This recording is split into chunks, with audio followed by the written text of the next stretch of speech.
Yeah. Where was it made? It's not an actual place. You can't go visit. And even subsequent Batman movies have kind of just mashed together cities to, I think they even went kind of over the top as the 90s went on with some of the, Oh yeah. with the way Gotham was like, it was always nighttime. And, is that a building? Is that a sculpture? Is that, both, Yeah. what are we dealing with here?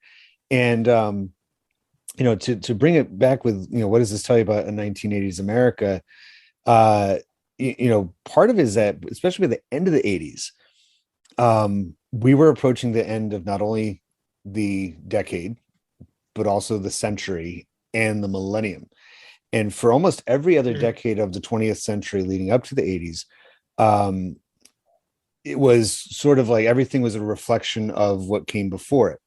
But right around the time where we get from that turn from the 80s to the 90s, subconsciously or even just actually saying out loud, this is the last 10 years of this century. So the year 2000 loomed really large. And it, in some ways, and we can, definitely with the legacy of this movie, it was like, all right, no more, spandex Batman. This is Batman. No more everything else that came before it is done now.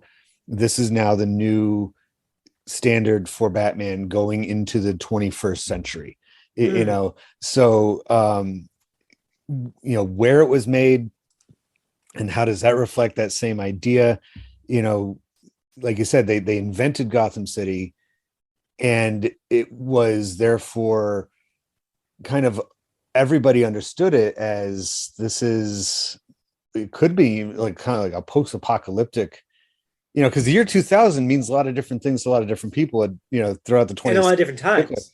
Right. Like earlier in the 20th century, it's a promise. It's like, we're going to have utopia by 2000. And, even just before this came out with the, Back to the Future Part 2, they envisioned a 2015 of flying cars and, everybody, having, just an easygoing, everything is just made for, for ease and so forth. And whereas this is a much darker, kind of vision of the present, but also what is to come. Well, I think it's almost a meeting of the past, the present, and a possible future for us. I always think of like Blade Runner.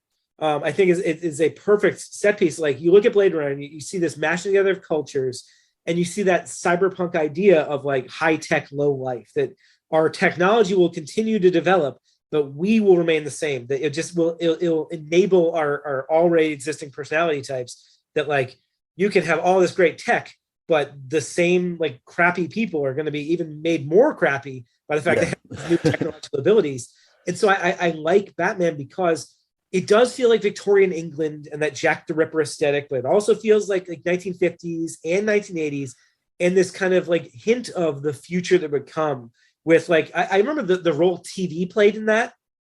Like if you think about like the role TV played, where it's almost like a narrator at certain points for us, where it kind of like gives us plot points, but is in everyone's life. Which, by the way, Frank Miller absolutely did in The Dark Knight Returns. He has whole pages of just talking heads on TV that act as narrators, act as almost a counterpoint to Batman, or even it's sometimes like asking questions for us.